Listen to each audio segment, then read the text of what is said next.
Welcome back to Fire Princess Reviews. I'm Fire Princess Lily here to talk to you about comics, cartoons, and other awesome nerd shit. So, what are we talking about today? Well, I don't know if I really had anything planned out previously. I certainly might have. I got married between now and then, and so my schedule got a little out of whack. The wedding went great, I'm married, and I love it. So there's that. So what are we going to talk about today? We're going to do something we've done in the past. We've done 2 videos like this. It's called a manga suggestion video. And that's where I take a few titles that I've recently picked up, or I've kind of picked up a little bit along the way, that I'm enjoying, that I think other people will enjoy, and hopefully are already enjoying. But in case you're not, I'm here to plead the case, or at least explain a little bit about them, so that you read them. I don't know why I did that like that, but I certainly did. So let's just kind of stop looking at ourselves in the camera, look at the camera, and let's talk about these titles. The first one is really simple. It's Kaiju. It's Ultra Kaiju Humanization Project from 7 Seas Entertainment. It's just a simple, really fun Isaki manga. If you've ever wondered what happens to Kaiju after they get defeated by Ultraman, well, this book has the answer for you. Sorry, also getting over a case of the crud, so there's going to be a little coughing, and as you know, I can't edit, so there's that. Very BoJack Horseman of me to say that. Anyhow. Here we go. So what happens to Ultraman's enemies after he defeats them, either by, cutting them up, or, using his Ultraman beam? Does he have an Ultraman beam? I don't know. Maybe that's something different. Look, I never really watched Ultraman, so somewhere there's probably somebody who's reading this and thinking, this is like an embarrassment and a shame to the Ultraman product. Ooh. Don't ask me. I don't know why I did that voice. But yeah, basically when they die, they get resurrected in a new world called the Kaiju Graveyard. So, I don't even know if resurrected is quite right, but they can go back to Earth, so there you go. They get resurrected as cute schoolgirls. Here's Mephilis. I think I'm pronouncing that right. I'm probably not. Like I said, I never really watched Ultraman. I just love Kaiju, and I love schoolgirl stories, so this is perfect. Basically, they get resurrected, turn into cute schoolgirls, and have high school adventures. It's sort of like Azumanga Daioh, but with Kaiju girls. I might have enjoyed this a little bit more if they had used Godzilla creatures, because I'm way brushed up on Godzilla. But this kind of actually makes me want to watch Ultraman, or at least get into the lore of Ultraman, so I can kind of understand some of their characteristics and stuff a little better. So hopefully, if you haven't read Ultraman or watched Ultraman, and you're looking to get into it a little bit, this might be a good gateway drug. It certainly will be for me. So there's that. That's the first one. Once again, that's Ultra Kaiju Humanization Project from 7 Seas Entertainment. Woo!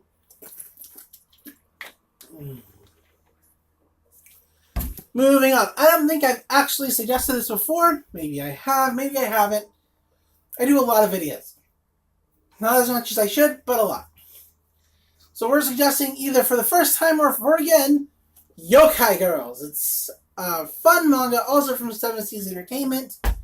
Basically, Yasuki is a guy who lives with his ghost sister. They eventually explain later that she is a ghost. Spoiler right there.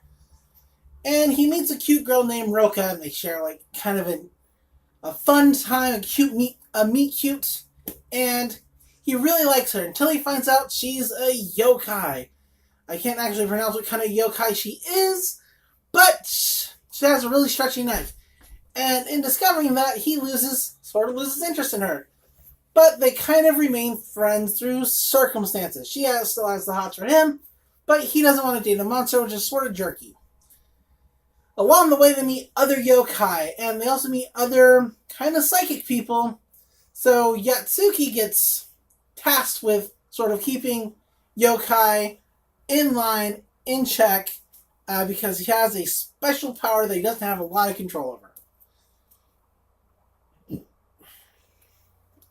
So through those adventures, they eventually meet more yokai that they fight, and yokai that they make friends with, and that stay with them.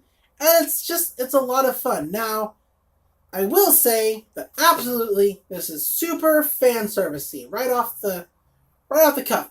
I didn't know it was fan servicey when I first got it, but the story is still like lots of fun, so that's why I read it. I don't actually mind the fan service personally, but I know that a lot of people are like, ugh, fan service. I don't know why always fan service. But, boop, there he goes. I don't know why I made that voice either, but hey, it's a voice. I did it. I like it. It's fun. I keep saying that. I keep going back to that. I keep saying too. Read it. There. Done. We're moving on from this one. It certainly is mature. Not for kids. I don't know what else to say about it other than it's just a fun story. And it's got Yokai Girls. So, boop. Yeah. It also teaches you about yokai. Another good one to check out that's kind of like this is a Terrified Teacher at Ghoul School. But I think I've already talked to y'all about that. If I haven't, check that one out too. It's less fan servicey and still kind of the same premise. Our last one is the one I'm most excited for, which is why we saved it for last. It's called Mica Gura School Suite. Mica Gura School Suite. I should have practiced that before I tried to do that, but hey, here we are. So what's this one about? This one is also, of course, a lot of fun. I don't read manga that's not fun, or at least I try not to read manga that's not fun. There are some dark magical girl manga that I do have that's not fun at all, and so I stopped reading them. Anyway, this is about Iruna Ichomiya. Also something I should have practiced. Iruna Ichomiya. She's our main character. She's a high school girl. Let's see. And she's not a high school girl yet. At the start of manga, she's not. She's going into high school, but the only problem is she doesn't want to apply to any of the schools that she's given a chance to apply to. Why? It's because she wants like the best study, the highest academics, the best physical ed program. No, not at all. That's not what she's about. She's about them high school uniforms. All the high school uniforms that she sees in all these catalogs, they're boring. They all look the same. That's not what she wants. She wants to go to a school that has cute uniforms that are also totally original and are worn by cute girls. That's all she wants in her life, her high school life, is to be surrounded by cute girls in cute uniforms while also wearing the same uniform. So her cousin appears and says, hey, why don't you go where I go to? Mica Guru Academy. See? I'm trying. And she's like, I don't like you though. I don't want to go to where you go. But she looks at the brochure anyway, and they have hella cute, hella interesting uniforms. More importantly, the model for that uniform is not only a student at the school, she's hella cute. It's everything Iruna wants, so she's like, yes, I'm gonna go there. After passing a really, really weird entrance exam, she gets admitted into the school, only to discover that she's at the lowest rung possible in the school system because she doesn't belong to a club. Sorry. Mica Guru is different from other academies in that it's all about the clubs. Yes, there are classes, but for the most part, you're going to clubs. And depending on how popular your club is or how high its standing is, depends how good your school life is. When Iruna first shows up, she's told she has a month to pick a club or be expelled, possibly. And during that time, her room is a sleeping bag in a hallway because lowest rung, absolutely, totally lowest. She initially tries to join the calligraphy club, doesn't quite work out, and so she keeps going and going and going until she finds a club. I'm not going to tell you what club, but it's pretty interesting. She also discovers that clubs keep their standings through battles. That's right. They battle it out using special powers, and if you do well, your club gets even higher, or, it stays in its standing, depending on the other club that you are competing against. And that's going to be her high school life. There are 2 volumes of this out currently, as well as it apparently already has its own anime. So check that out.